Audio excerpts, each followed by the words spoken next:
A partir de agora, no programa Maranata, você ouve a Hora da Palavra.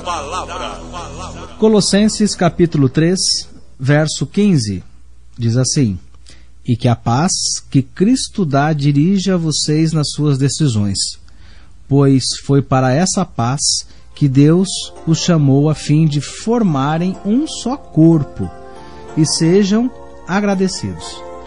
Querido irmão que me ouve pela regional, você que está ouvindo pelo YouTube, pelo Facebook, vamos meditar e aprender um pouco mais da palavra do Senhor nessa manhã acerca dessa passagem bíblica. O autor é o apóstolo Paulo, e ele direciona essa palavra ao povo de Colossos, os colossenses. Colossos era uma cidade que ficava na Ásia Menor. E curiosamente Paulo nunca passou por essa cidade. Quando ele passou a fazer esses escritos, ele estava preso, ele estava em outra localidade. Mas ele tinha, um contato, ele tinha vamos dizer assim, um obreiro fiel que desenvolvia o trabalho naquela região. E ele tomou ciência daquilo que estava acontecendo. E aí ele escrevia para Epáfras, orientando, exortando as pessoas que ali viviam acerca do Evangelho, acerca da palavra de Deus. E o grande problema que estava acontecendo naquela cidade, naquela comunidade, especificamente naquela igreja, na cidade de Colossos, era a questão dos falsos ensinamentos. As pessoas, elas faziam uma miscelânea religiosa, elas traziam coisas assim históricas, heranças assim da questão do modo de vida deles, que a gente poderia até chamar hoje de paganismo, com outras doutrinas. Então, qual que era o grande problema que preocupava Paulo a escrever aquele povo? Paulo tinha como propósito anunciar a palavra do Senhor Jesus de maneira limpa, clara, e que não houvesse dúvidas acerca de outros ensinamentos. Então, se nós olharmos para a Bíblia hoje e observarmos aquilo que acontece ao nosso redor, aquilo que se anuncia em termos religiosos, nós percebemos que é uma mistura muito grande. Nós somos cristãos, e como princípio cristão, nós temos como parâmetro, para a nossa fé as Escrituras Sagradas, que é a Bíblia. Sempre observar o que a Bíblia diz acerca de tais ensinamentos. O que a palavra diz em relação a essa atitude, em relação a esse comportamento, em relação a essa forma de manifestar e organizar a igreja, da maneira de cultuar a Deus. Será que nós estamos tão distantes de Colossos quando fazemos essa comparação? Porque Paulo escreveu essa carta no ano 60 depois de Cristo. Nós estamos no ano 2012 depois de Cristo. E nós percebemos que há muita mistura, há uma forma muitas vezes distorcida de pegar aquilo que Jesus Cristo nos ensinou, aquilo que Jesus espera que um cristão realmente possa colocar em prática para viver. É importante a gente ter esse parâmetro, porque nós temos muitas religiões no mundo, Se nós pegarmos a questão das religiões monoteístas, por exemplo, os muçulmanos, eles têm um princípio, eles creem no Alcorão, que é o livro sagrado deles, e eles colocam os ensinamentos daquele livro em relação às suas vidas. E se nós somos cristãos, acreditamos no Senhor Jesus, acreditamos no Evangelho, então nós temos que colocar o Evangelho como primícia da nossa vida. Ou seja, é Ele que vai direcionar o nosso norte. É Ele que vai nos mostrar o caminho. É a maneira como nós vamos andar, caminhar no caminho que Jesus estabelece para cada um de nós que cremos nele. E era isso que Paulo estava falando assim: olha, vocês estão confusos. Esse povo de Colossos está dando ouvidos a outros ensinamentos, a outras doutrinas religiosas, a idolatria tem entrado dentro da igreja, eles estão colocando outras coisas de maneira mais importante que a própria presença de Jesus. E isso é importante que nós entendamos como cristãos. Jesus não divide a sua glória com ninguém.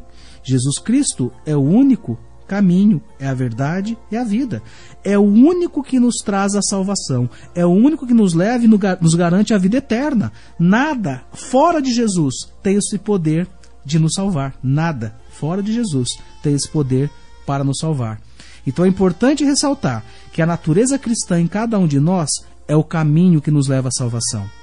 E aí nós vamos entender por que Deus, quando nos criou, ele fez com que nós tivéssemos uma coisa fantástica quando comparamos com os outros seres que habitam o planeta Terra. Todos são criação divina. Os pássaros, os peixes, os mamíferos, todos foram criados por Deus. Mas somente o ser humano, ele tem livre arbítrio. Somente o ser humano, ele tem a capacidade de fazer escolhas.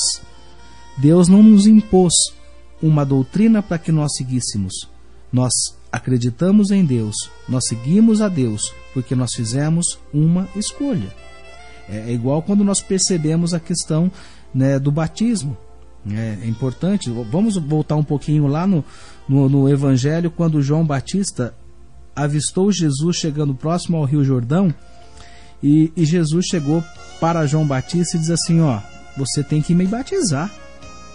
E aí João Batista assim, mas eu vou te batizar? Eu não sou nem digno de desatar as correias da sua sandália. Quem sou eu para te batizar? Você não. É importante que você faça isso, João, porque é necessário, para que todos possam ver que o batismo é algo necessário para a salvação. Então, como que nós vamos entender esse batismo? A decisão de aceitarmos a Jesus, a decisão de morrermos para o mundo e nascermos para o Senhor, de deixar um velho homem, a velha mulher carnal que vive nos princípios desse mundo, para deslumbrar, para vivenciar a integridade da vida eterna que a salvação nos oferecida por Jesus é colocada à nossa disposição. Nós temos esse livre-arbítrio. Então, quando nós tomamos uma decisão de aceitar, de receber e de crer em Jesus, nós estamos fazendo isso não por força, não por violência, mas por uma escolha pessoal, por uma escolha que não é transferível, mas é uma escolha que parte de cada um. E é essa palavra que ele está dizendo, ó, que a paz que Cristo dá, Jesus é paz. E o que é paz? É serenidade, é tranquilidade, é calma, é um sentimento que habita o nosso coração, que faz com que as guerras, que os terrores, que os conflitos, eles não sejam capazes de suprimir a paz que Jesus nos dá. A paz que nós queremos é a paz de Jesus, que nos dá tranquilidade, gratidão e amor. E ele vai além, pois foi para essa paz que Deus chamou você.